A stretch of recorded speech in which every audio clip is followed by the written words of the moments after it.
The opinions expressed in this program are not those of CISA 7 or Time Warner Cable.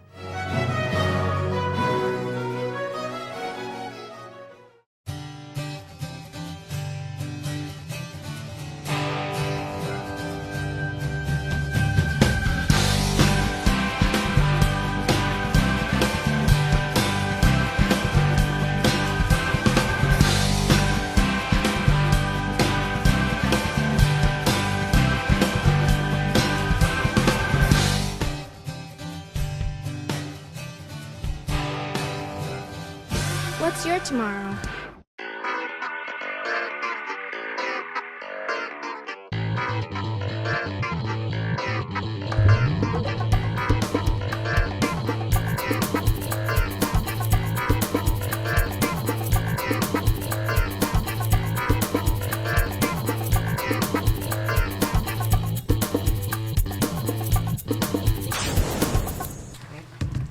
We educate all students to be college, career, and community ready, inspired to succeed in our diverse world. Thank you, Andrew.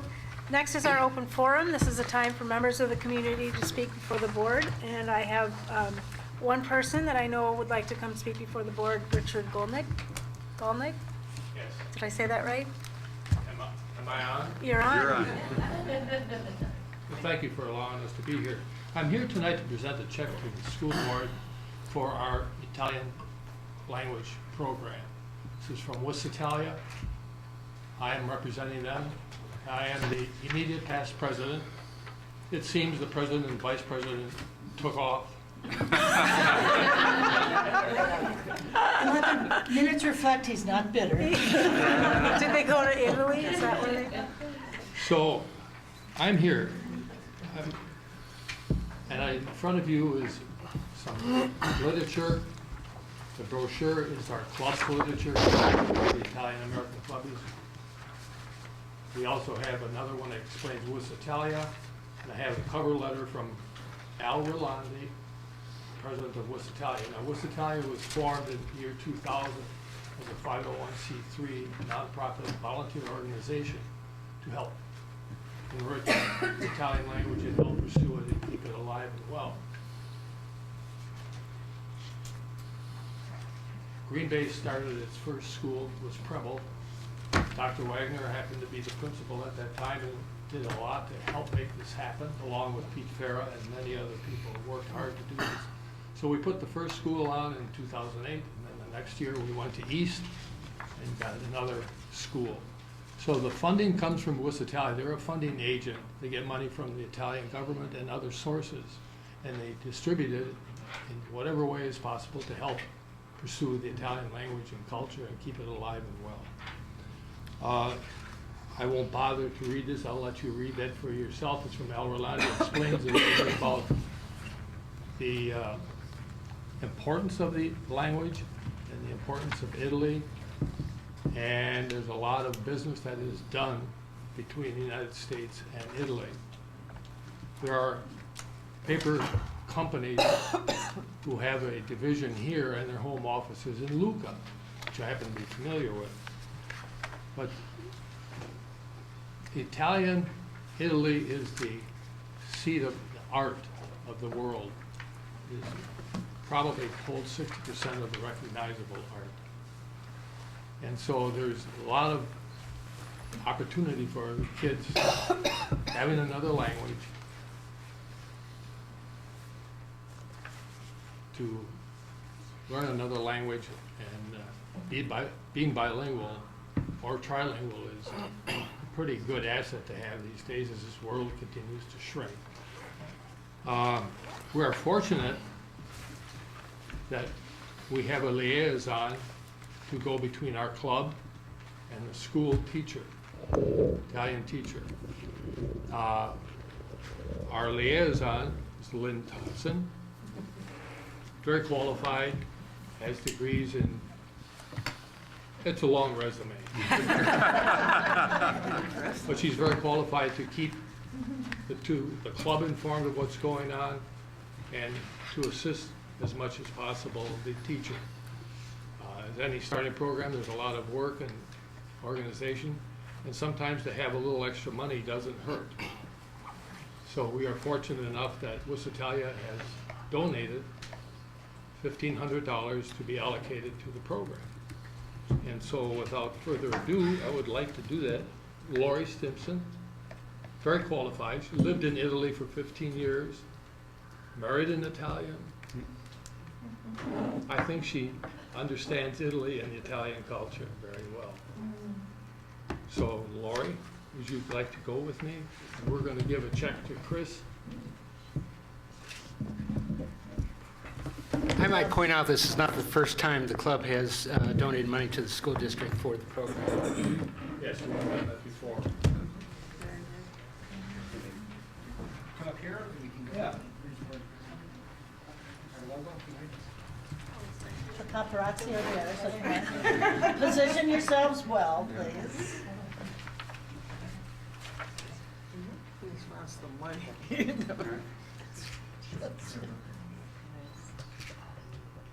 On behalf of the school board and as treasurer, we certainly appreciate the generosity of the local Italian club and Wisitalia in helping keep this program going.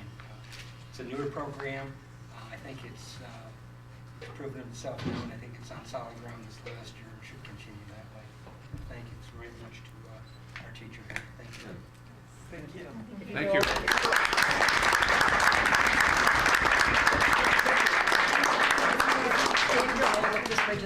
They want another picture. Photo op, photo op. If you could all just stand this way, look this way here for 1 moment. Okay. By 15 minutes of fame. Yeah. Yeah.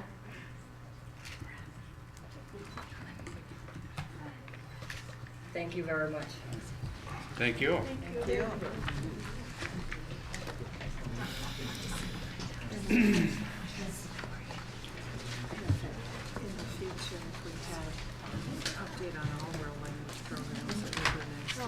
Oh, and by the way, representatives of the club happen to come up and join us, see the event. I didn't know you had such, you were that winded. Thank you for very being much. here. Thank you. Thank you for coming. Thank you again. Brevity was the key when you were president. Yeah. Hi, so Hello, Patrick. good to see you. Good to see you. Thank you. Could I have one last thought? Sure. Is that all right? Sure. As the liaison and with a lot of background in foreign language teaching and second language acquisition, I think we have a great resource here in our Green Bay Schools District with all the Spanish as a first language students that we have in our district. And without Italian, they wouldn't truly have a foreign language option because neither English or Spanish would qualify. Well, maybe there are other, I guess you have other foreign languages. But it's a great foreign language for them because it's similar to Spanish and they can get so far into it and become, they bring such a wealth of bilingual talent that it really is a great field for them to develop in and add to our bilingual stash of people in this world, which is what we need, more communication in this world. So thank you very much. Yes, Thank you. Thank Thank you. very much. I've said that more eloquently at other times.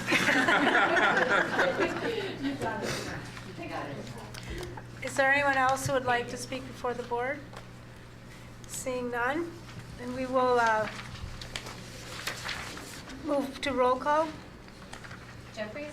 Here. Braun? Here. Warren? Here. Wagner? Here. Blackout? Here. Maloney? Here. Becker? Here. Kane? Here. Grayson? Here. All 7 board members are present. We're joined at the table to my left of Dr. Langenfeld, our superintendent. We have 2 intercity student council members, Lokeen Cheng, who's president from Preble, and Rachel Grayson, who's from West High School. Feel free to participate or ask any questions that come to mind. Rachel Lokeen knows that already. Then I have minutes. I will entertain a motion to approve the following board meeting minutes. Regular board meeting, February 16th, 2015. Special board meetings, closed sessions, February 16th, 2015, and March 2nd, 2015. So moved. Second? All in favor? Aye. Aye. Opposed? And we have no communications to place on file this month. And then we will move to our monitoring reports, and that will be facilitated by Celestine Jeffries. Thank you so much. Mark? you would come up. We are going to talk about learning communities, professional communities. If I get my thing up, then I'll have my brain on. No, it's all right. No. Okay. No, I got it. It's coming. Mark's got it covered. We just want to note that Chris. I do have it covered. I'm going to. There you go. I'm going to provide handouts for this side of the table. I think I had 7 of them. Slight changes on the presentation, and I didn't want to have anybody mess their neck up trying to turn around. So, It's okay. I don't think you need one. No. No. We'll share. Yep, there's one more. Okay. And it will be reflected up on the screen, but Okie dokie. didn't want to So then you can help. make it more challenging for you all. I also apologize about the stapling. The copy machine got the best of me this afternoon, so So it's stapled apologize. wherever it felt like it. Lower left versus upper right, it was, Stapler 1. yes. So, good evening. Thank you for the opportunity to come to you this month and provide a big picture overview around our learning around professional learning communities. I'll serve to provide you a big picture overview of what a professional learning community is, how it impacts the work that we do from a continuous school improvement process, and then ultimately some specifics around the work that we're doing at the building level with professional learning communities. I also want to apologize. This report would have been last month, but unfortunately I was under the weather and not able to present. So this is a continuation from last month's learning report. So, when you think about a professional learning community is not a thing, it's a process, it's a way of being. And the reason why we in our district are really excited about learning and implementing professional learning communities, quite honestly, is because of the moral imperative that we have before us of educating all of our students. And so there is no more important time than today to meet the needs of our students, and we've learned a great deal over the last 5 to 7 years in terms of research and what impacts student achievement. We have called out that there needs to be a commitment to learning for all. So part of our recommitment to learning about professional learning communities is really creating a culture of learning for all of our students. So I provide you with some of the whys as to the urgency around a professional learning community. We know that nationally the achievement gap between rich and poor continues to grow every year, and that's something that we're very cognizant about. Some of the research out there from Carvinell, Smith, and Stroll in 2010 indicated that in 1970, only 28% of jobs required post-secondary education. In 2015, we know that 60% of jobs will require post-secondary education. So, and there's many other reasons and statistics out there that exemplify why we have that commitment to learning for all of our students.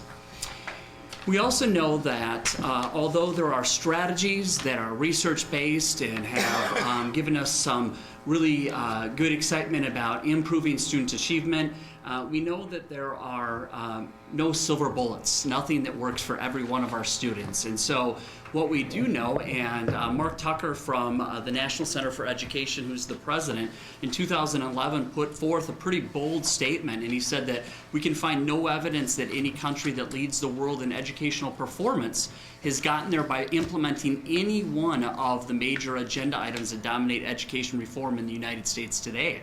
And what he was really talking about was it's more than just a thing. It really is about how we do our work and how we support our teachers within the culture of continuous improvement. So we offer you the context of what a professional learning community is and how we believe by investing in that and supporting our teachers through that continuous improvement process, we will improve student achievement. Tucker later went on in his research to state that the most effective school systems in the world engage in ongoing, collaborative, data-driven, job-embedded professional development essential to adult learning. So by investing in the adults and asking our adults to improve our practices, we know that we're going to have impacts on student achievement. And that really is the essence of a professional learning community. If I could start with what a professional learning community is not. A professional learning community is not a program to be implemented or a program to be purchased.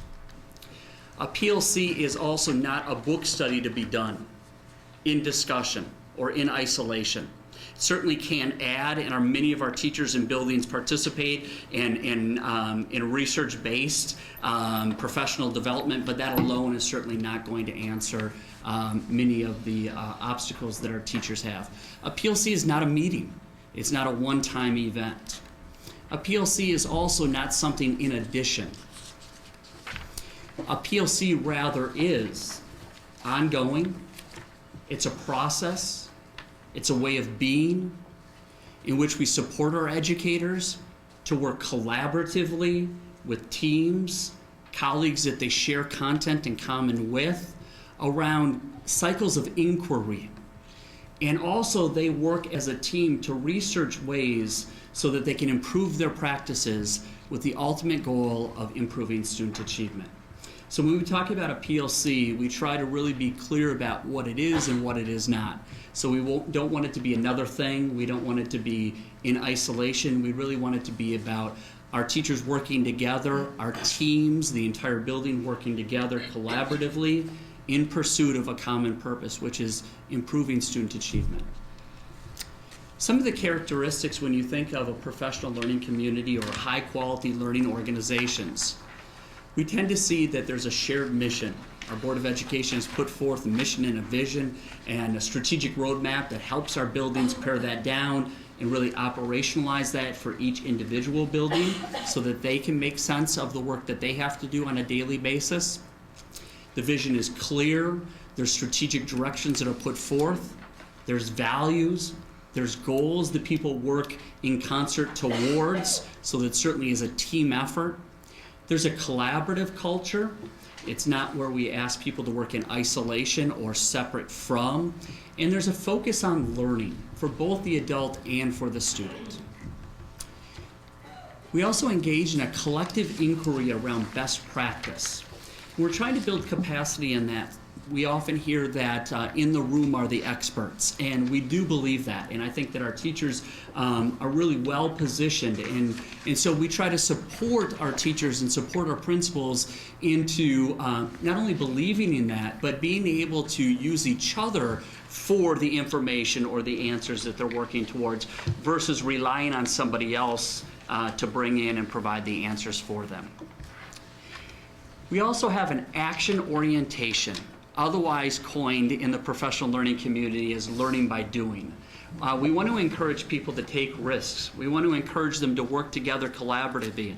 We talked recently about encouraging risk-taking and failing forward, encouraging people to be able to try things. And that's what happens within a learning community, is people feel comfortable to take those risks and to be able to try things out, whether it's in instructional practices or whether it's in how do we meet the needs of a student that might be struggling.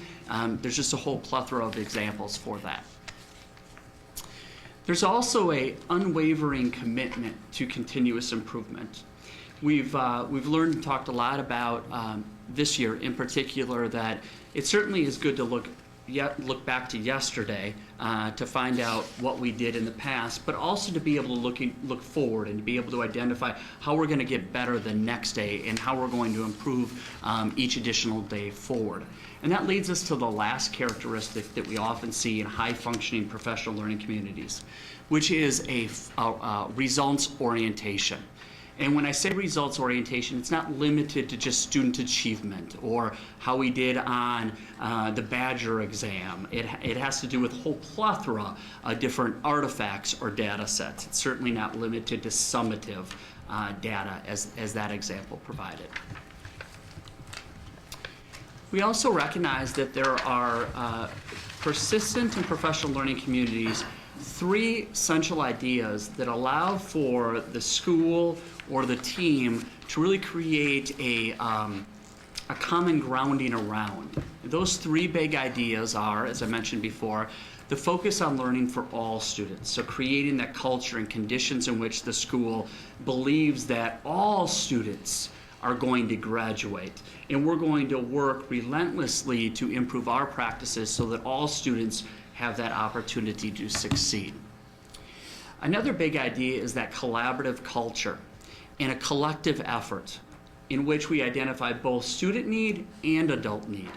and being really open and transparent about what our adults need in the buildings and supporting them through that process of growth. One of the things that you'll hear about in the next month's learning report is educator effectiveness, state system that we've implemented as a result of some DPI state mandates, and it's really around supervision evaluation. Key to that framework is around professional growth so that our students have better outcomes as well. The third big idea within a PLC is, again, around that results orientation to improve practice that will continue to drive continuous improvement. One of the goals of a professional learning community is also to be able to create a bigger picture continuous improvement process down to the teacher level or team level.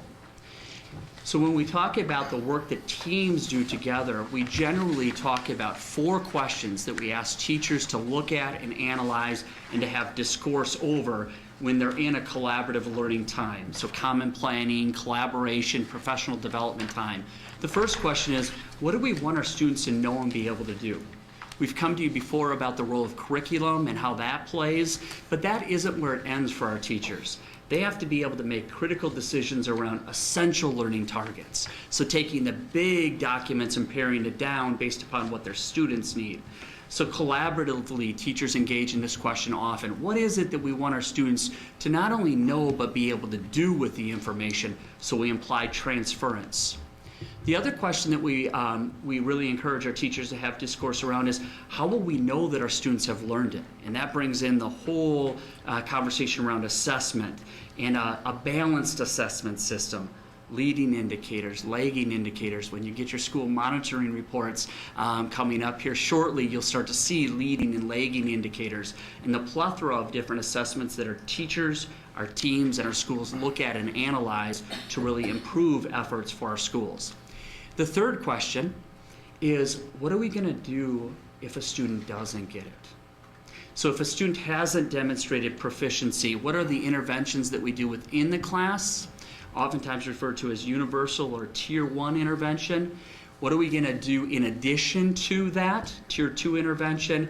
And then as it gets more specific, scientifically researched, we start to get into tier 3 intervention.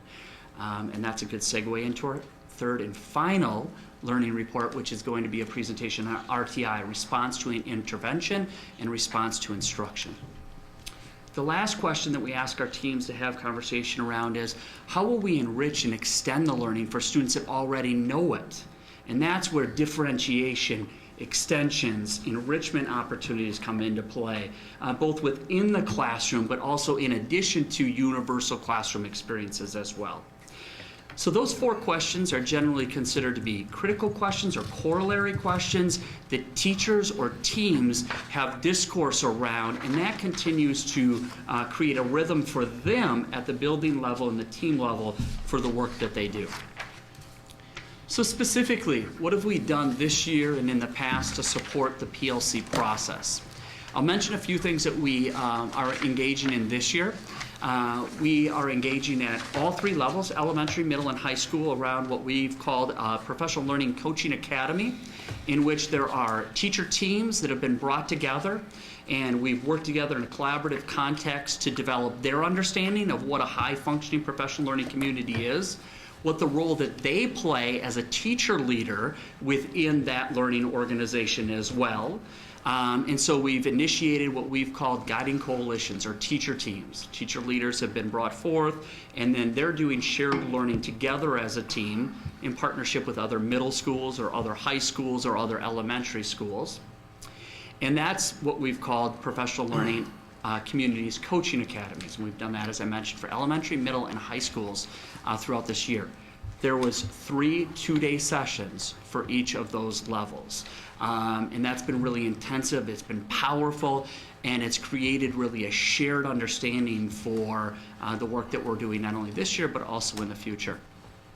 As I mentioned, that learning experience has really allowed us to be able to create shared knowledge, a foundational level of understanding, but also a jumping off point.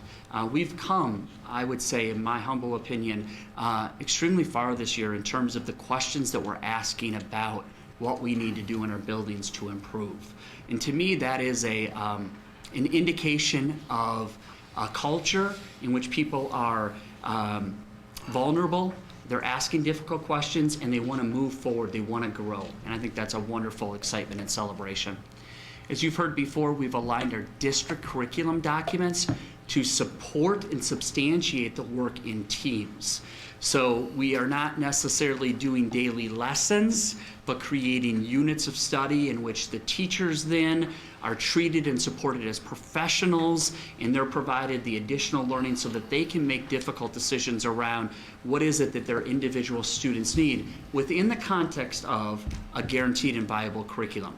We still believe that there's a great deal of importance that we need to pay to equity and opportunity for our students in this district, so that a social studies experience at West High School is the same as a social studies experience at Southwest High School. We believe that, and we believe that our process provides us that opportunity to still stay tight around district, but provide autonomy for our teachers to be able to meet the needs of their students. Lastly, we're working to establish a shared vision in which our elementary and our secondary schools can work together so that principals and teams can come together and share in some common learning initiatives. Assessment might be one example of that, so that we can pool our resources and we can rely on buildings versus working in isolation and thinking that we all need to figure it out on our own. Certainly is not the case. We need to work more efficient and more effective as we move forward and make sense of, unfortunately, a lot of things that are coming our way from the state level. So as we continue to support the PLC process, and in conclusion, we're going to continue to work extremely hard at building the capacity in our principals. Our principals need to make sense of initiatives for our teachers so that they're not overwhelmed or they don't fall into what we often hear as initiative fatigue. We also need to work hard to build the capacity in our teacher leaders so that they see themselves as part of the solution, and that there's a distributed understanding that they too have a responsibility in leading in their building, that it just doesn't fall on the administrator's shoulders. And we've been pleasantly surprised by many of our teachers that have stepped up and are doing a wonderful job in leading, whether it's department chairs, content leads, or just simply people that are stepping up and wanting to expand their own leadership within their building. We also are working to create what are called in the PLC world systems of reciprocal accountability or shared responsibility. And what that means is that for every expectation that we have for people, there's an equal or greater degree of support so that they can perform that expectation. And we are, the more explicit we are, the more that our teachers know what to ask for, and the more we can support them in that growth opportunity. So we're excited about that. It's challenged both administrators and building administrators and district administrators to make sure that we can provide the support for them as they move forward as well. So in conclusion, PLC is not a new initiative for us. For those of you that have been on the board or paying attention in the community, we've had a commitment in this district to job-embedded professional learning for many years. So rather, this is a recommitment to collaboration and making sure that we support our principals and support our teachers and our teams to be able to effectively and efficiently improve their practices, both as adults and for students. So we don't see it as a new initiative, but rather a recommitment to collaboration in a job-embedded process. As you know, we have a long history of supporting professional development. That's one of our priorities. We want to make sure that it makes sense for our teachers, that it's supporting their professional practices, and that it's also differentiated. It takes adults where they are and where they need to be as well, certainly to meet the relevant needs of our educators today. So that's, again, one of our priorities as we move forward. And I would also offer that PLCs certainly do support the district mission, and they reflect the beliefs and the core values that the Board of Education has called out around ensuring that all of our students graduate college, career, and community ready. So at this point, open it up to any questions or comments that the board or Superintendent Langenfeld have at this point. Mark, how do the requirements under the educator effectiveness mandate tie into PLCs or affect how we operate them? Well, one of the good things for the Green Bay Area Public School District was the framework that the State Department of Public Instruction adopted was the Charlotte-Danielson framework, or an equivalency.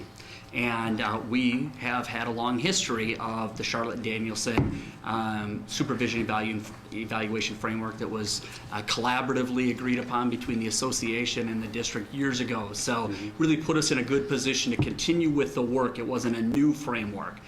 It also has called out some really clear expectations that we've had in place previously around, we believe that that framework should be about supporting teachers in a growth-oriented approach. So identifying where you are and supporting them moving forward. I would offer, though, from a very conscientious perspective, that much like many initiatives that come our way, we need to be able to make sense of those initiatives, identify what it is that we have the capacity to do, to not overreact, and to make sure that we can balance that piece. There are expectations that DPI does ask of us, that sometimes we need to have the courage to say that we're going to continue to do what we know is going to impact our teachers in a positive way and not overdo it. So there certainly is a balancing act in respect to that initiative. We don't want to overdo it because we don't want to create more tension around an initiative that we've already had in place and has been part of our culture. But I know in talking to teachers, there certainly are a lot of stressors that Absolutely. Educator effectiveness adds, and I'm wondering how that affects teachers' participation in their PLCs, and is there a kind of concern of a kind of a gotcha being played? I can't stand here and tell you that no teacher thinks that way. I think one of the things that we've tried from a communication standpoint is to be explicit about this year's a learning year. It is about the process. It's about you writing a goal, and when you have a team, you collaboratively write a goal, so there's strength in numbers. You have a shared context of what you're working towards. But the reality is that that framework does call out a percentage of your evaluation is around student achievement, and certainly there are teachers that are aware of that, and we've tried to coach them through that process. I think you'll hear more when we bring educator effectiveness next month about how we've done that, and also how that framework does provide a bit more tension than what we would like to see. So we need to work through that and make sure that we're transparent, we're honest about it, and trying to stay true to the principles that I know Dr. Langenfeld and others at the cabinet level have really identified, which is it's about learning, it's about a collaborative process, and we're going to stay the course around that framework being about growth and improvement. Yeah, that's right. I had forgotten that we're doing educator effectiveness, so I think I will save some of those other questions for next month. Yeah, thank you. If I could just add to what Mark was just saying, in response to the collaborative approach, I think what people will start to recognize is the more they engage in data-driven decision-making collectively around student learning, you start to get a deeper, richer understanding, and it's amazing how practice changes. And that's really what these conversations are all about, is changing the practice of adults. So you will see, for those who have been doing it forever, they get it, they're all in.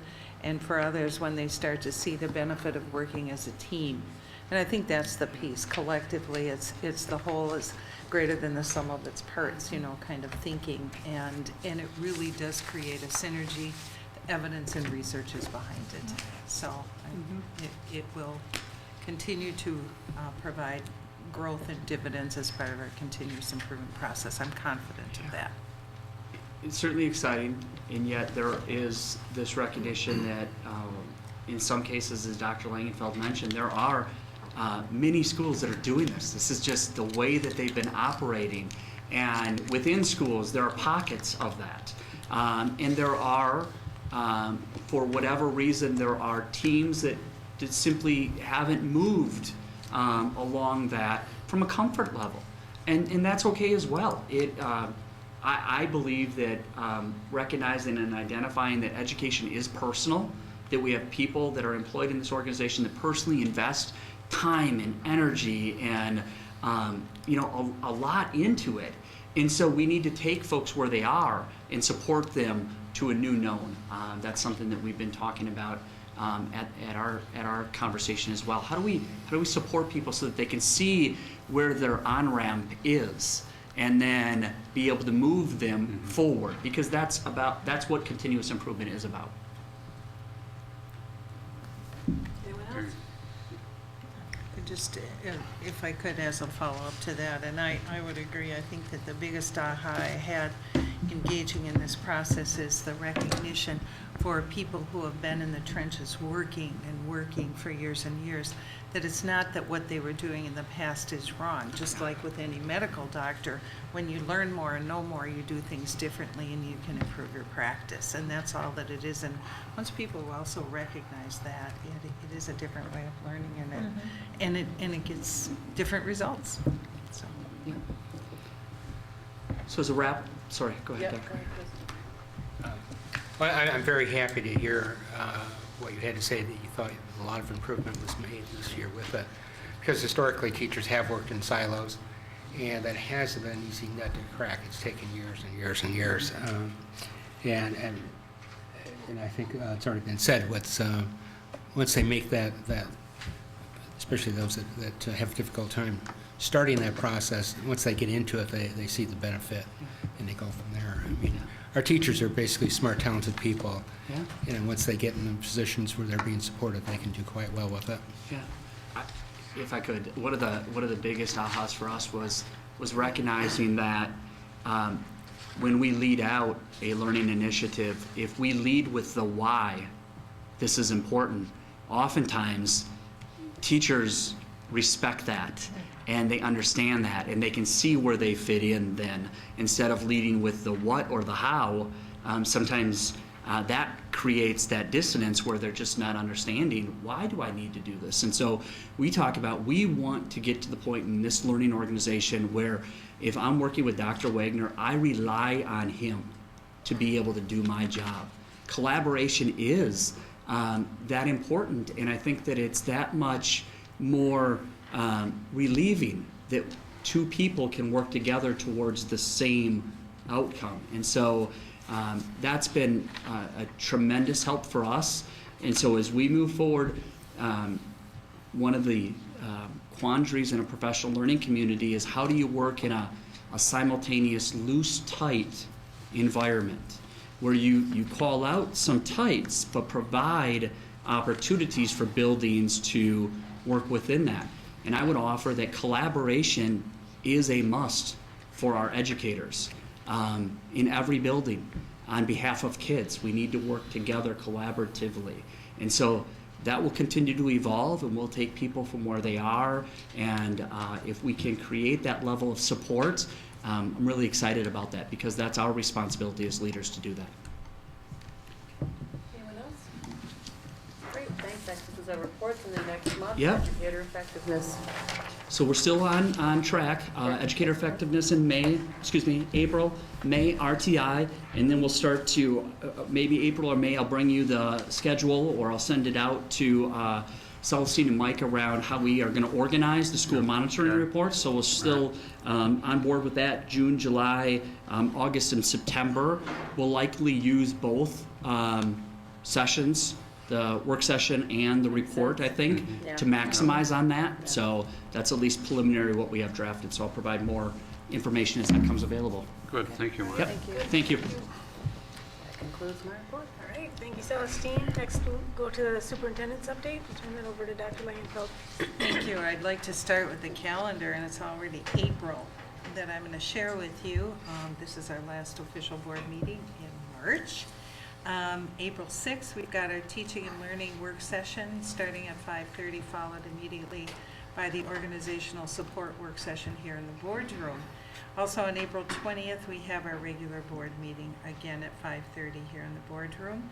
And I want to highlight also April 22nd is the Golden Apple Awards banquet, beginning at 5:30 at the Radisson. And I know we had some teachers of distinction that will be honored that evening, and looking forward to that and making sure that people know who they are. We'll get those names out again. I know they've been out there in the past.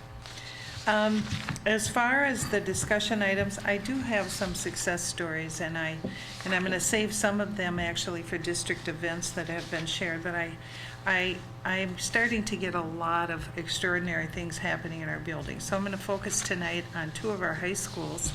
One of the things that Mr. Smith talked about is the continuous improvement process. And the first one comes to me from the principal at West High School, who talks about how we empower all students to build successful lives for today and for the future. And the district's mission, of course, is to educate all students, every child, every day, to be college, career, and community ready, inspired to succeed in our diverse world. And he talks about the fact that they just engaged recently in a professional development day and started to look at the volumes of not only data, but also the investment that the district and the community has made, and gave a shout out to the school board for your investment in IB and staffing a career-focused pathway. He noted that the graduation rates for all students, and I think it's important to recognize that many of our students come and go for us. I think last year we had 2,811 students come and go throughout the district. At West High School, the graduation rate for all students, including those who came in and out in 2009 and 10, was at 67%. And now they're on track the last time in 12-13, and looking forward is at 84%. And I know that we also had them look at the data. Stephen Miller pulled the data for me, and overall graduation rate for students who begin as freshmen and finish as seniors is 97% at West. A lot of gains and a lot of things to celebrate. I'd like to highlight the percentage of students who have successfully, who are looking at 2014 graduates at college level courses. 46% of the students participated in college level courses. 36% of the students actually earned college credit their senior year. Seniors earning scholarships is an interesting statistic I'd like to share. In 2010-11, they had 34 students who garnered $236,000. Right now to date, before even finishing the school year, they have students who are being offered $1,162,000 so far to date. So obviously the students and the numbers of students receiving scholarships and engaging in and extending their experiences to be college and career ready are moving forward. They've seen a significant uptick even in the students applying to colleges. Last year they had 248 students total who applied. This year already they have 363 who have applied, and that probably is a very large percentage of that total class. And including not only locals, but also they're sending transcripts out as far as Gonzaga, and Syracuse, and Harvard, and Mexico City even. So a lot of good things happening at West High School, and I would be remiss if I didn't also mention that it's happening at other high schools in our district as well. I'm very pleased with that. The other piece I wanted to share is a more personal story as we think about preparing our kids to be community ready.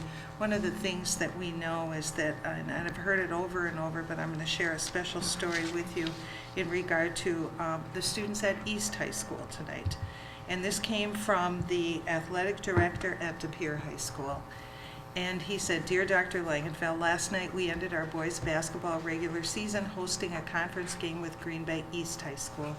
Most of the game was quite ordinary. 2 local teams competed against one another to the best of their abilities. However, the end of the game was a very different story. We had a special needs student, Nate Wagner, get in the game. It has been Nate's dream and goal to play in one of our games since he came to us 4 years ago. During that time, Nate had been a dedicated team manager and a loyal fan. He's dutifully attended most every practice and game over that span, and he's done a great job performing the mundane but necessary tasks that a team requires from its manager. Once Nate was in, our team ran a play for him designed to get him a shot. The crowd cheered like few I've heard in our gym over my 17-year career when he scored. It was a great story and a great night for high school athletics. Nate was a hero. There were other heroes, though, too, and they are the players and coaching staff from Green Bay East High School. The East players shook Nate's hand upon entry to the game. They immediately understood the situation and played the game in a way that gave Nate a chance to shine. It was truly an unselfish and sportsmanlike moment that would make any educator proud. We are grateful to Coach Rosinski, his staff, and all of the East players. They represented the school in grand fashion and epitomized what it means to be a class act. We are grateful. Thank you. I would just add is that the East High coach was quoted in, I think, a Scott Vinci column in a paper saying that that was the greatest moment in his sports career. It's pretty amazing. Yeah. So those are just two of the many success stories that I received. I started with high school. I'm going to start putting them into categories because I got middle and elementary ones I need to share as well. But I wanted to share, since we were in March Madness, a basketball story as well. All right. Thank you. And that's it. I have no action items. We have no legal update this month. Next, we'll have our Intercity Student Council report. I'll turn it over to Loki. Thank you. The first item is high school news. First off, East, Southwest, and Preble Academic Decathlon teams. They all competed at the state meet at Wisconsin Dells. Spencer Gould of Preble, he tied the state record for mathematics with a perfect score of 1,000. Yeah, it was really hard. I took the test. It was really hard. And then the business co-op for Preble High School, they also visited New York City. I believe it's the business co-op, the marketing went to San Francisco last month. And then Preble High School, their DECA team also went to state meet. Tom Brennan placed first in his individual section. He's going to head to DECA Nationals in Orlando in April. And then Preble students in their home construction class built a home with Habitat for Humanity. And they actually built a house and it was featured on NBC 26. For East High School, the East High School forensics team moves on to district round on the 19th, which is actually a few days from today. And then the East band, the Red Devils band, also headed to Chicago to participate in the St. Patrick's Day Parade. East High School, their mock trial team also advanced to state in March in Madison. And then for West High School, the West High School show choir performed at the local Wisconsin Singers event on Sunday. And then West DECA also competed at the state meet to move on to nationals. And then for Southwest High School, Letitia Heilman received unanimous first team all-state choice for averaging 25.6 points per game and led Southwest to the sectional finals for the first time since 2000. A buzzer beater shot. Yeah. Oh, phenomenal. that was. And Kaisa Davison, she's also a member of Student Council. She received Student of the Year honors from the Green Bay Area Change Club. And then the Southwest math team also took first place in their math meet last week. And upcoming events, spring break obviously is next week, which I'm pretty happy with that. Yeah, the light at the Your tunnel. teachers are probably too. Yes. And then track season has begun for all local area high schools. I believe there are some track meets actually this week for Preble, and spring musicals are coming up as well. So that ends the ACNC report. Thank you, Loki. Next, we'll move to our legislative liaison report. I'll turn that over to Mike. Thank you, Brenda. First out, I will move that the open letter to the governor and the Wisconsin legislature as presented be approved. Second. All right, now that it's been introduced and seconded, when Brenda and Michelle and I met last week to develop this, we thought it was important that it be read into the record so people watching on TV will hear what our letter says, and then after it's done, we can talk about what we're doing with this letter. But it's an open letter to Governor Walker and the Wisconsin legislature. The time is now to invest in all of Wisconsin's children. Using evidence-based best practices, the Green Bay Area Public School District has been moving quickly and purposefully to improve outcomes for all of our students. We have done this by creating educational opportunities and pathways as we work to achieve our mission, educating all students to be college, career, and community ready, inspired to succeed in our diverse world. Working collaboratively with community partners, we are addressing workforce needs and focusing on efforts to improve overall results from cradle to career. However, it is also important to recognize that our legislature and governor are also key partners in our student success. In order for the students of the Green Bay Area Public School District to continue to move forward, we ask the following from our policymakers. Accountability. One accountability system which contains multiple measures and takes into consideration mobility and exceptional circumstances, homeless students, large populations of ELL students, etc., in addition to achievement and growth. A fair and transparent accountability system report card which does not rely on arbitrary A through F grades, but rather affords parents and the community the ability to understand not only academic achievement and growth, but also the opportunities, supports, and experiences students will be afforded in a given school.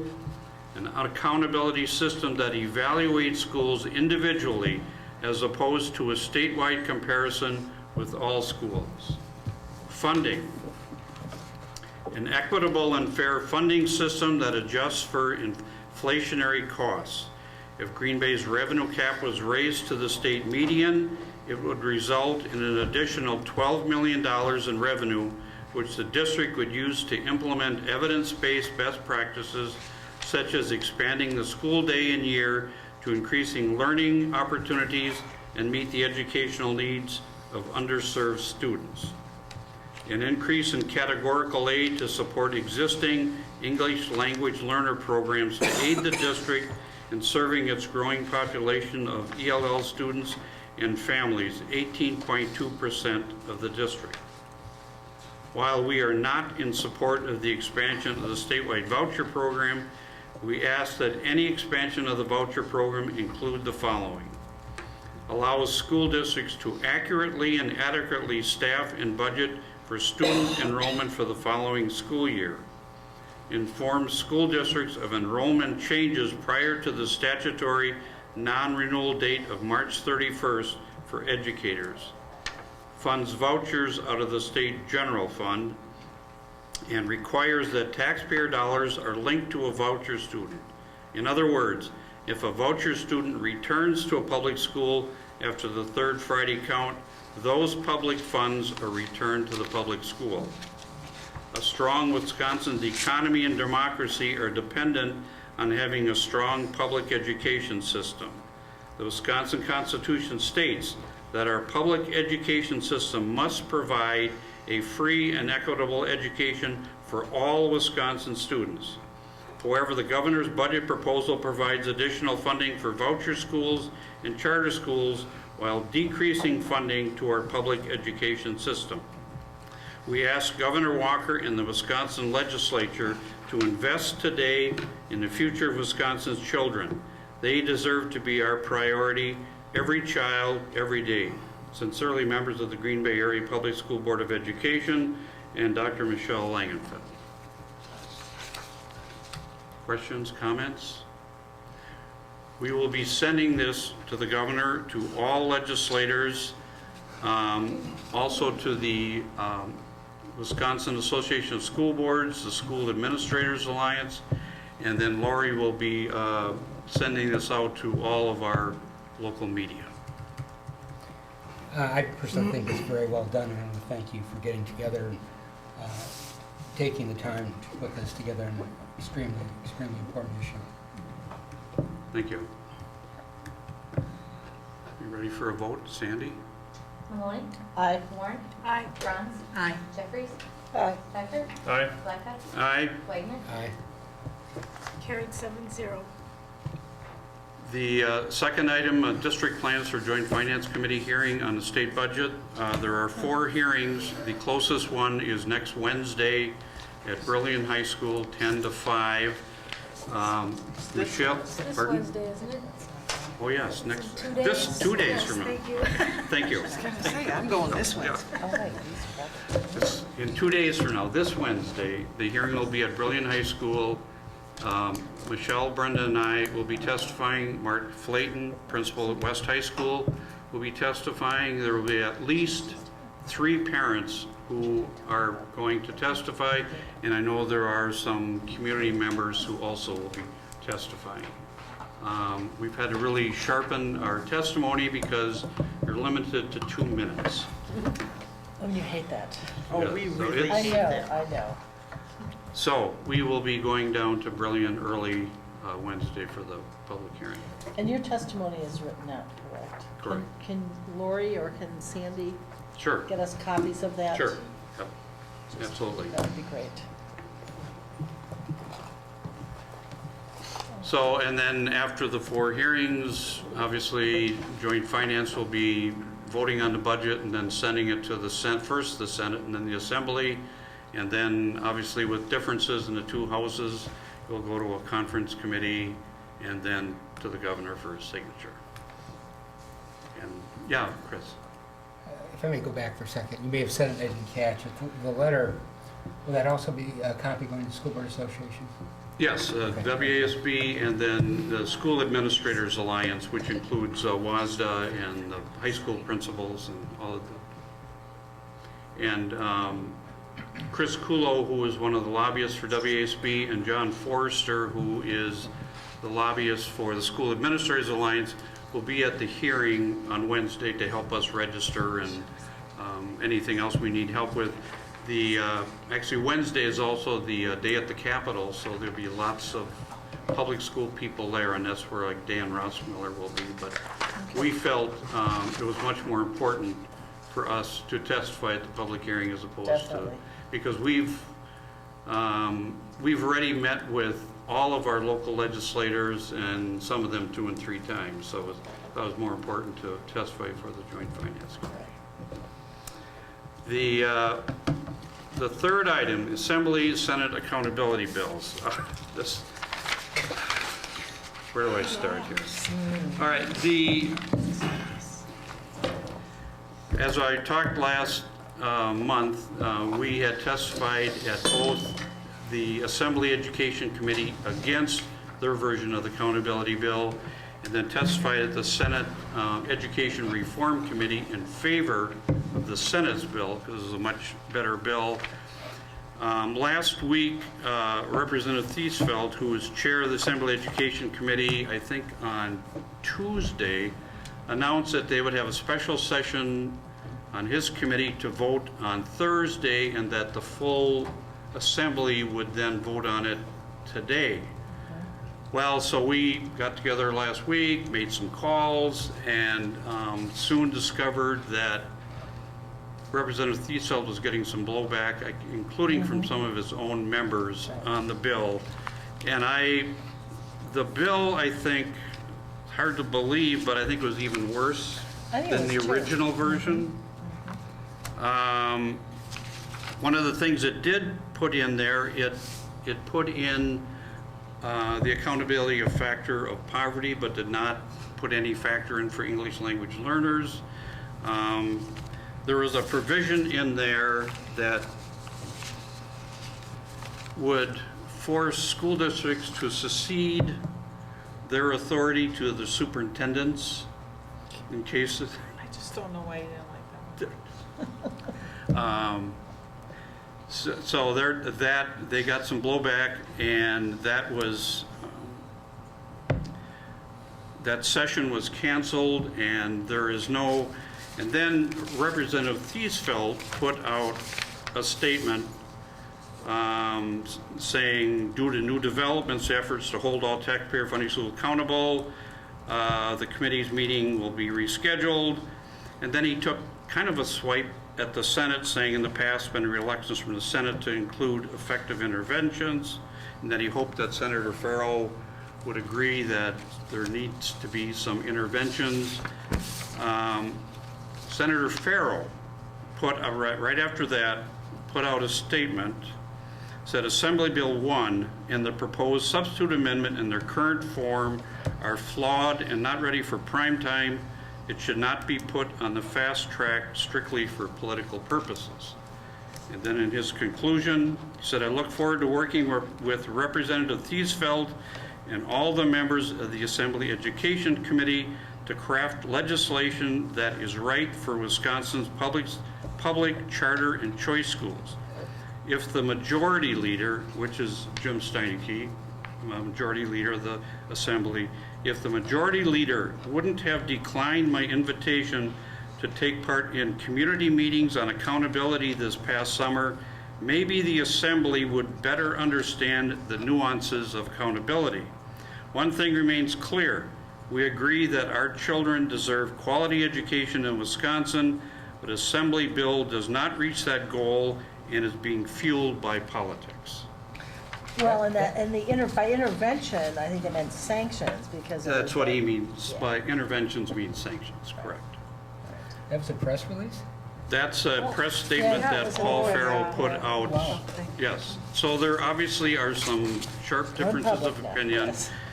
And then Robin Voss, who is Speaker of the Assembly, said that if there is no accountability bill, he would not favor any expansion of vouchers. So I guess there's hope that if there's a deadlock between the Assembly and the Senate on accountability bill. Vouchership, that's fine.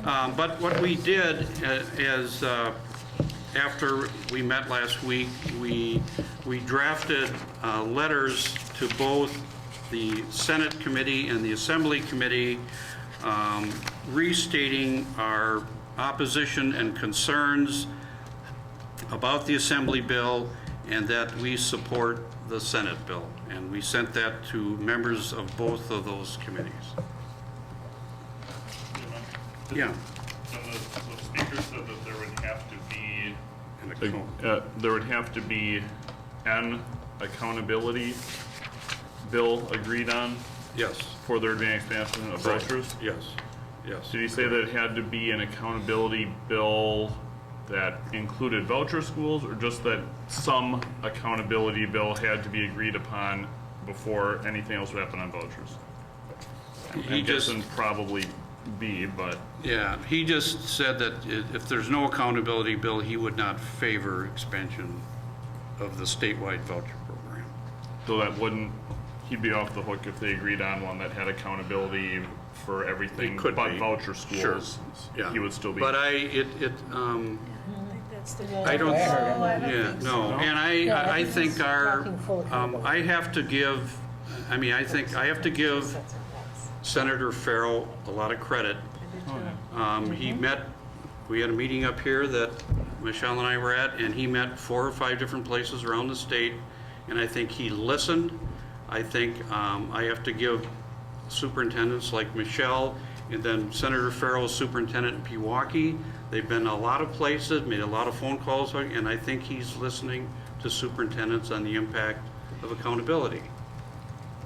And I think that provisions of the Senate bill, what the difference that you see between the Assembly side and the Senate side is the Senate is interested in comparing apples to apples.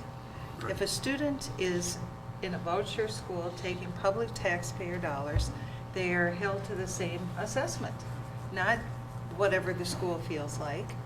It's the same assessment, and I think that that's one of the provisions. The other provision that I think Senator Farrell and the Senate really recognize is that putting letter grades on schools is actually not a wise thing to do, that the evidence and the research will show that states that really are investing and recognizing that not every student has the same opportunities will create a system that really highlights that some students are in need of additional resource, and they're investing.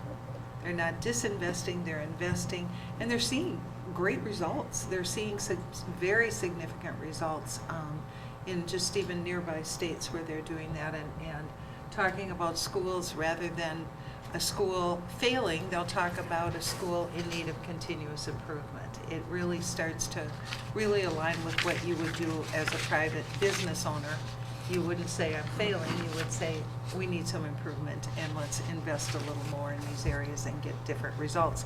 And that's really what those states are seeing. So very philosophically, two different approaches. And the Senate bill does not include sanctions. Correct. No. Correct. It does not. So, I think that's kind of Brenda. Nope. Oh, I thought you had, okay.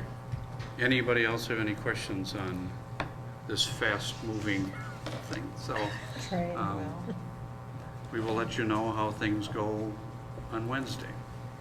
If I could Sure, just, go ahead. just quickly add to that, we have parents and community Yep.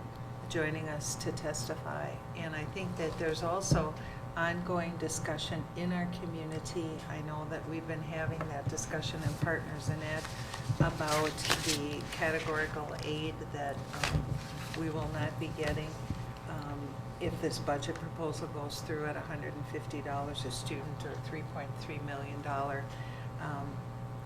deficit, I think, to our budget here in Green Bay.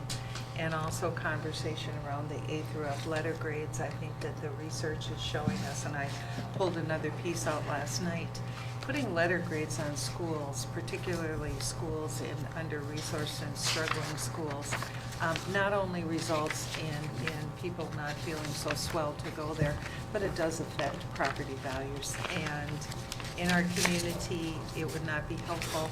The other piece of research that I found with that also says that the community is more likely to invest in a high-performing school than a school that is in need of additional resource, which seems counterintuitive, but that's what you see in those communities in states like Florida, where they've had the A through F letter grades. So it's very interesting, and those conversations are going on in our community right now. Yeah.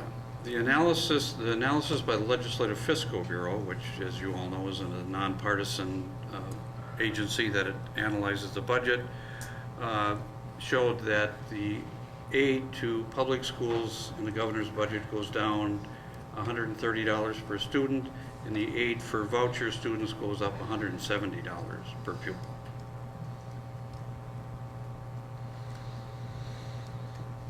So unless anybody has any questions, that concludes my report. All right, thank you, Mike. Next, we'll move to district events. And I know you had some that I gotta you dig go them out. first. It was so exciting. Shrek the Musical Junior is going on right now at Webster tonight. Right now we're missing it, so, but it's also going tomorrow night. So if you don't have a St. Patrick's Day event planned for tomorrow, yeah, I think it would be a great opportunity to go see the work of the students. They've been practicing forever, and really excited to have the performance. The other piece I wanted to just give a shout out to the students and families and community at the Da Vinci School on Saturday. They held Pi Day, and it was very funny. I had talked to my husband earlier, and we were going to run the race, but I didn't really explain it. I said we're going to do something Saturday morning that had to do with pie. So when I talked to him later, he was in San Diego, and he said, well, yeah, Saturday we're going to go do something and eat cake or pastry or something. I said, not exactly. We're going to run a 5K. But as it turned out, I think they had about 500 participants, and it was all focused on Habitat for Humanity. And it was actually the 4th and 5th grade students that did all the legwork. And they were out there doing road control. They had bright orange shirts on, and they were really, really working hard. They had little gold hammers. I don't know where they got those, but it was actually a very first-class operation. And I think that the piece that I thought was really important was that our students and families actually spent a fair amount of time on the race course, understanding some of our areas that maybe they hadn't even been through. And I thought that was a good opportunity for kids to see our community. And there was also some extraordinary parent-child opportunities going on, that parents and kids were together, and I thought that was great fun. And I know that our own Lori Blakesley was there with her daughter Grace working one corner, and that was great as well. So nice coverage on television too. I didn't see that, Yeah, but it was truly very inspiring. And speaking of inspirational, I know that it's over, but basketball season for our students is over. But I had an opportunity to attend some of the playoff games, both the West High School playoff game in Pulaski and the Southwest Lady Trojans. And I have to share with you, and I'm sure there were also games the same night I went to the West game. East was playing in Southwest, and our students were extraordinary, and I felt very proud.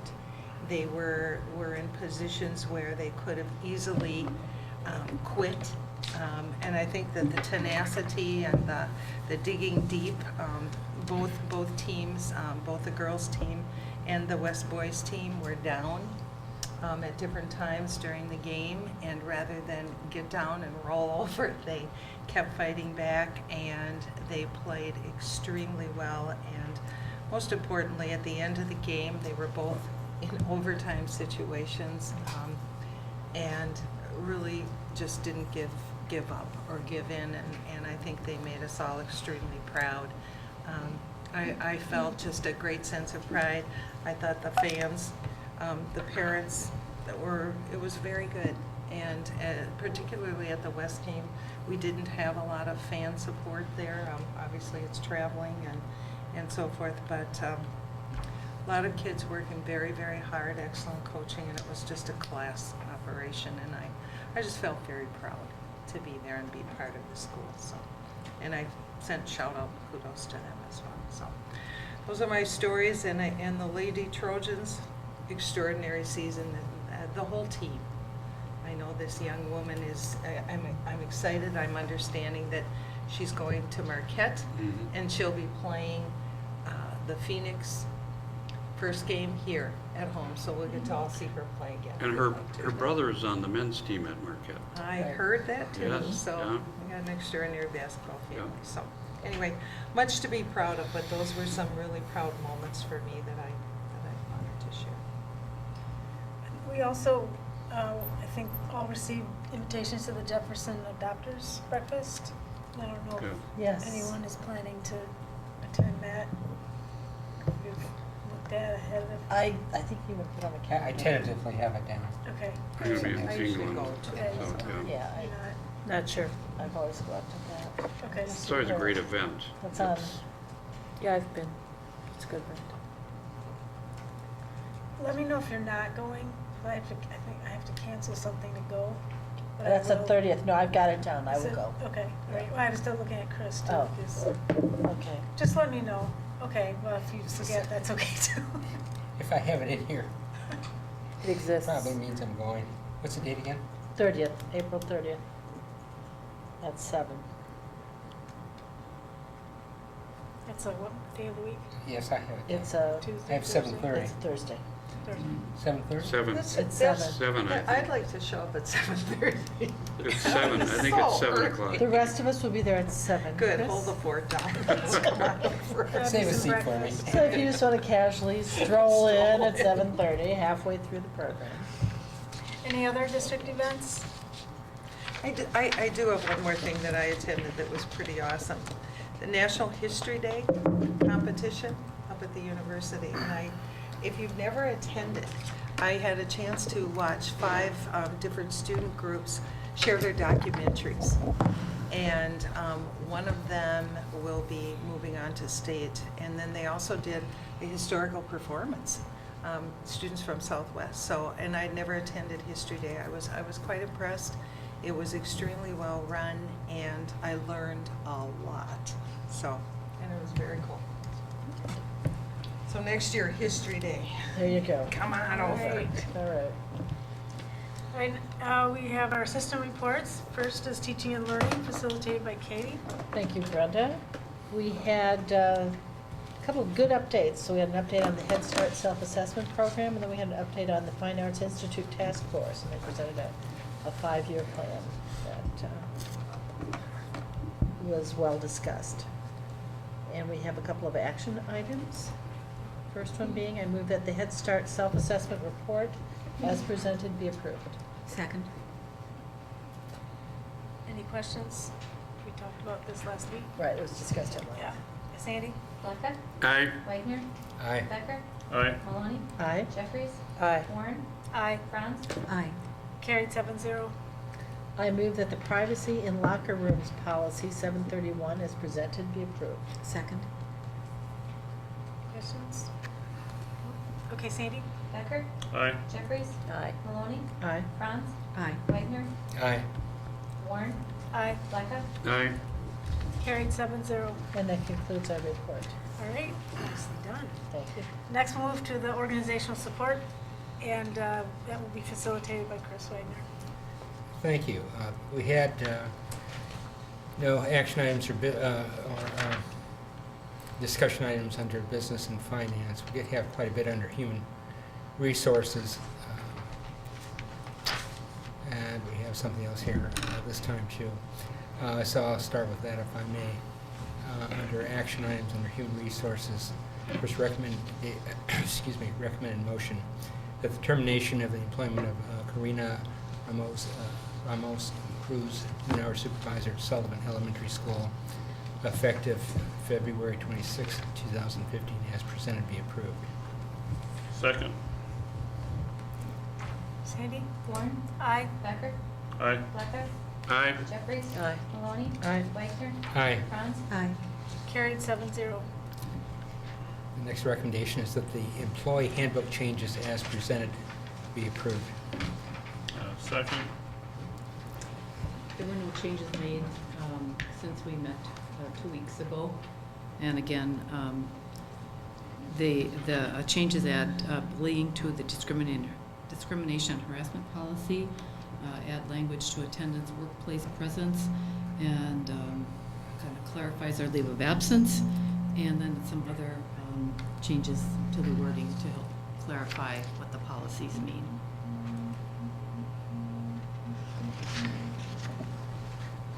Any questions? All right, Sandy? Wagner? Aye. Maloney? Aye. Warren? Aye. Franz? Aye. Jeffries? Aye. Blackout? Aye. Becker? Aye. Carried 7-0. Next recommendation is that the 2015-16 health insurance rates for the $250 deductible plan, $1,500 high deductible plan with a health reimbursement account, and the minimum essential plan for active employees as presented be approved. Second. Okay, these rate increases, as you saw in the attachments, the charts that we provided, increased by 2% for the next year. This will be effective with the beginning of our plan, which is July 1st, 2015. Any questions? Andrew? Could I just get, and we did talk briefly on the phone, I wasn't able to as much as I would have liked, but I guess, and I'm not saying we always have to use an outside actuarial consultant. I think sometimes you don't, but how we arrived at the 2% and how it came to be that it was 2% for each plan. What were we looking at there? The M3, our consultant, uses a Milliman tool, and we had them do that last year, and then last year we also had an actuary look at it for comparison purposes, and it was essentially the same. So this year we didn't use the actuary, we used M3. The rates were slightly higher than 2%, but we felt that we could keep them at 2% because it was very, very close. So it was the same Milliman tool that M3 used last year.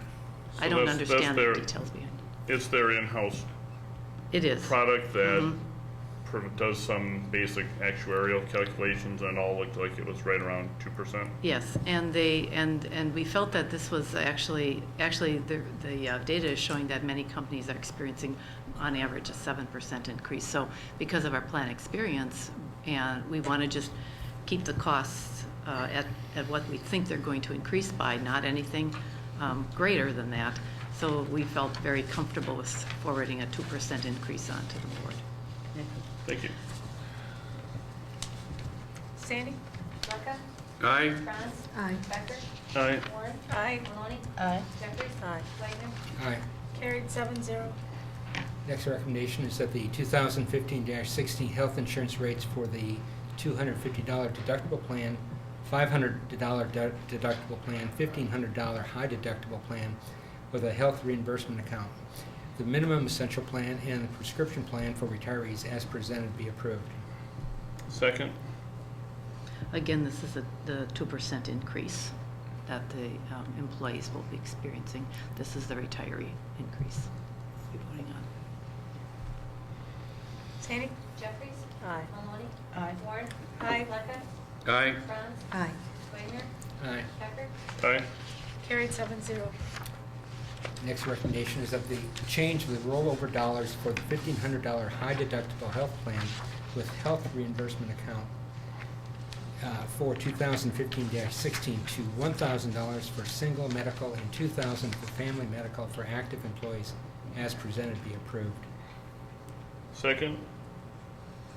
This again changes the dollars from the rollover from $1,250 for single and $2,250 for family, the dollars that can be rolled over into the IRA, to a lesser amount, $1,000 and $2,000 for the 2015-16 plan year. HRA. HRA, yeah. And the reason is that most companies don't we initially started the HRA funding higher and allowed all the dollars to be rolled over if a person didn't use them. Companies typically scale that back in subsequent years. One of the things that we have to decide is how much money do we allow the HRA to carry, because it is a liability on the books. It's money that we would owe a person. So we'll have to decide what that is. Some companies put a cap on it. Some companies actually don't allow any rollover at all. I think we're going to recommend a continued rollover, but we'll have to set a cap that we think is fiscally responsible, and we would consult with Alan and others about that at a later date. Andrew? So the so we're not changing the single year HRA amount. We're not going to change the amount the person would receive, just the amount that could be rolled over if they didn't use the dollars after the 15-16 plan year. Okay. And did we use did the Milliman tool give any idea as to what the value impact was on the value of the policy? Does it cover that? No, it does not cover that. You checked and it's not included? It's just not something that they can easily do. And it's really, from what I understand, it's really a decision that the company, the organization makes as to what the rollover dollars should be, how this HRA is funded, and what you're looking at is keeping it as comparable to the traditional plan as you can. And that's what we're trying to do here. I'm a little disappointed in the robustness of the tool, if the tool couldn't do that, but I asked you and you asked them, so it's not a huge, the big story here, I think, is that we were able to keep a plan the same and increase cost 2%. I mean, that's so that's where my main focus is, but yes, my expectations for tools brought to the table by highly regarded consultants is quite a high bar, but that's okay. Thank you. The one thing that I think we try to do is not change the way the plan functions itself, the way, the things that are happening within the plan, because that becomes difficult for people to understand. If you increase the cost to keep up with the costs that are actually going to be incurred, or that you anticipate will be incurred, that's really the better way to do it. Now, a number of years ago, the way the plan was structured changed dramatically, and that becomes, you need a lot more education. It becomes more difficult for people to understand their plan compared to their spouse's plan. So this is something that I think if we can continue on as we have without changing the details within the plan, that would be preferable. Anything else? Sandy? Becker? Aye. Blackout? Aye. Wagner? Aye. Franz? Aye. Warren? Aye. Maloney? Aye. Jeffries? Aye. Carried 7-0. Next recommendation is that the change of the rollover dollars for the $1,500 high deductible health plan with health reimbursement account for 2015-16 to $1,000 for single medical and $2,000 for family medical for retirees as presented be approved. Second. This is the same but for retirees. Okay, Sandy? Maloney? Aye. Warren? Aye. Franz? Aye. Jeffries? Aye. Becker? Aye. Blackout? Aye. Wagner? Aye. Carried 7-0. Next recommendation is that the addition of a limited flexible spending account plan as presented be approved. Second. This would allow a limited number of employees whose spouses have HRAs, health savings accounts, HSAs with their employers to be able to fund the flexible spending account for non-medical expenses. That would be for the vision and the dental. Currently, the IRS rules prohibit that, so we'll set up the separate plan for those few people who are in that situation. So I think, and we have no way of knowing who they are, but we know we have some. Sandy? Sec- Oh, Did I second? You did. yeah. Okay, sorry. Did you have a question, Andrew? No. No, okay. Sandy? Just if you seconded. Blackout? Aye. Wagner? Aye. Becker? Aye. Maloney? Aye. Jeffries? Aye. Warren? Aye. Franz? Aye. Carried 7-0. And the next recommendation is that the 2015-16 dental insurance rates for active employees as presented be approved. Second. The rates are not changing, they're remaining the same, but the board traditionally has voted to accept those rates, so that's what this is. Okay. Sandy? Becker? Aye. Jeffries? Aye. Maloney? Aye. Franz? Aye. Wagner? Aye. Warren? Aye. Blackout? Aye. Carried 7-0. That the 2015-16 dental insurance rates for retirees as presented be approved. Second. Same thing, the rates are not changing for our retirees. Sandy? Warren?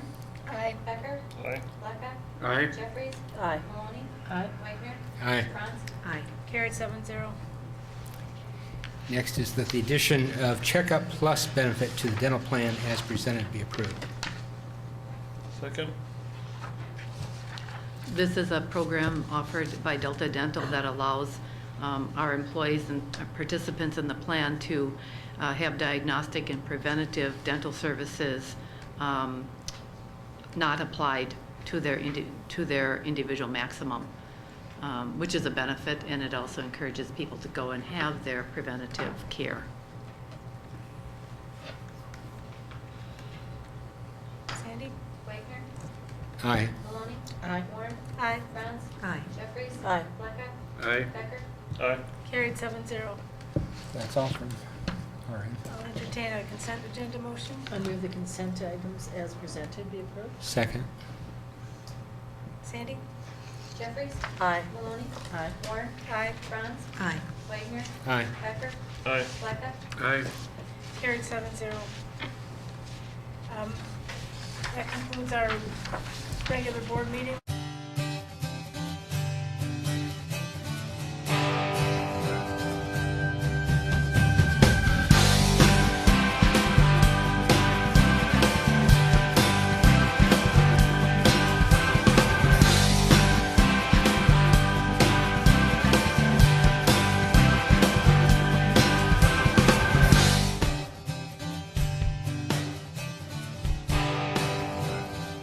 What's your tomorrow?